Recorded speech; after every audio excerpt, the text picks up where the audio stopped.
এখন আমাদের রান্না হবে, আলু কাটা হয়ে গেছে, এই যে বটবটি কাটা চলছে। আজকে হবে আলু দিয়ে বটবটি দিয়ে পটল দিয়ে তরকারি আর ভাত। সঙ্গে কুঁদরিও আছে, সঙ্গে কুঁদরিও আছে।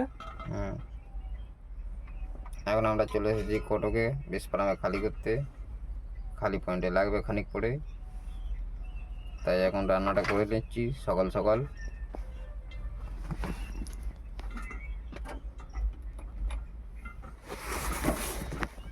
তো দেবো তো। এই যে গাড়ি লেগে আছে আগে।